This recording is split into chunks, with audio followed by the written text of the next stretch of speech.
நேயர்களுக்கு எனது வணக்கமும் வாழ்த்துக்களும். உலக மகளிர் தினம் இன்று. அனைத்து உலகத்தில் உள்ள அனைத்து மகளிர்கள் அனைவருக்கும் எனது அன்பான வணக்கங்களும் வாழ்த்துக்களையும் நான் தெரிவித்துக் கொள்கின்றேன். பெண்ணாக பிறப்பது அரிது, அதுவும் வரம். ஒவ்வொரு பெண்களும், இந்த உலகத்தில் பிறக்கின்ற ஒவ்வொரு பெண்களும் பிறந்திருப்பது வரம். வரம் வாங்கிதான் அவர்கள் பிறந்திருக்கிறார்கள். எந்த வீட்டில் பெண்கள் மதிக்கப்படுகின்றார்களோ அந்த வீடு ஆலயமாக விளங்கும். அதான் உண்மை. ஏன்னா பெண்களை மதித்து செயல்படுபவர்கள், முக்கியமா பார்த்தீங்கன்னா கடன் இல்லாமல் வாழலாம். சிக்கனத்திலும் சரி, இந்த குடும்ப நிர்வாகத்தை எப்படி கொண்டு போகணும் அப்படிங்கிற ஒரு தெளிவான சிந்தனையும் சரி, அது பெண்களுக்கே உரிய ஒரு தனி அழகுங்க. அதே மாதிரி இந்த உலகத்துல சாதனைகள் படைத்த பெண்களும் இருக்காங்க. குடும்பம் மட்டும் பார்க்காம சமூகத்தையும் பெண்கள் கண்ணோட்டத்தோடு பார்க்க வேண்டும். ஏன்னா சமூகமும் நம்மதுதான். சமூகத்துல அமைதி தேவை, அடக்கம் தேவை, நல்ல விஷயம் நடக்கணும்.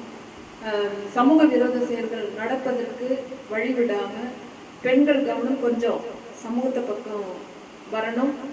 அப்படி சமூகத்துக்காக உழைத்த பெண்கள் ஏராளமானவர்கள் இருக்கிறார்கள். இனி வரும் காலகட்டத்தில் பெற்றோர்கள் பெண் குழந்தைகளை நன்றாக படிக்க வைத்து நல்ல ஒரு கல்வி தகுதியை ஒரு மிகப்பெரிய செல்வமாக அவர்களுக்கு வழங்கினால் எதிர்காலத்தில் இந்த பெண் குழந்தைகள் யாரையுமே எதிர்பார்க்காம அவங்களுக்கு நல்ல வாழ்க்கை அமையும் என்னன்னு சொல்ல.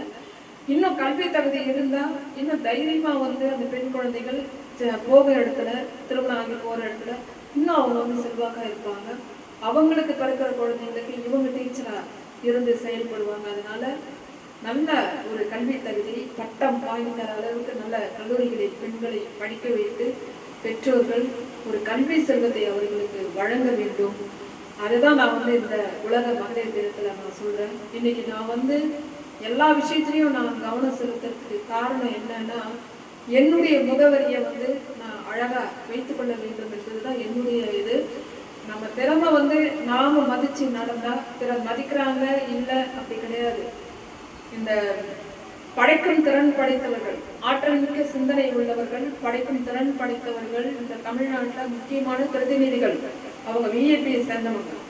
அவர்களுக்கு உரிய மரியாதையை இந்த சமூகம் தர வேண்டும். தமிழக அரசும் கவனத்தில் கொண்டு அவர்கள் வேண்டிய மரியாதையை, தேவையான உதவிகள் எல்லாவற்றையும் அவர்களுக்கு செய்து கொடுத்து ஊக்கப்படுத்தி இன்னும் நிறைய படைப்புகளை அவர்களால் இந்த சமூகத்துக்கு வழங்கணும். அந்த விதத்தில் பெண்ணாக பிறந்த எனக்கு மிக பெருமையாக இருக்கிறது. இன்னும் 7 வருடம் 7 ஜென்மமும் நான் பெண்ணாக பிறந்து இறைவனுக்கு நல்ல சேவையை செய்து இந்த சமூகத்துக்கும் உங்களுக்கு தேவையான நல்ல வழிகாட்டுகளையும் நான் செய்து தர வேண்டும் என்பதுதான் என்னுடைய ஆணித்தரமான கொள்கைகள். அந்த ஒரு அடிப்படை கொள்கையின் அடிப்படையில் நல்ல புத்தகங்களை நான் வழங்கி கொண்டிருக்கின்றேன். அது மட்டுமல்ல, எனக்கு இசையில் ஆர்வம் அதிகம். நல்ல பாடல்களையும் தேர்வு செய்து நான் வழங்குகின்றேன். இன்றைய உலக மகளிர் தினத்திற்காக புரட்சி தலைவரும் புரட்சி தலைவி நடித்த படத்திலிருந்து ஒரு அற்புதமான பாடல். புரட்சி தலைவி அம்மா அவர்கள் தைரியம் எனக்கு ரொம்ப பிடிக்கும். அவர்களுடைய துணிச்சலான செயல்பாடுகள் ரொம்ப எனக்கு பிடித்தமானவை. அவர் நடித்த படத்திலிருந்து அவருடைய பாடலையே என்று வழங்க இருக்கின்றோம். குங்குமம் என்பது ஒரு மங்களம், பெண்களுக்கு அழகு குங்குமம். அந்த குங்குமம் போட்டேன் மங்களம் என்ற பாடல் என்று வழங்க இருக்கின்றோம். அனைவருக்கும் வாழ்த்துக்கள் கூறி நான் படைப்பேன். நன்றி, வணக்கம்.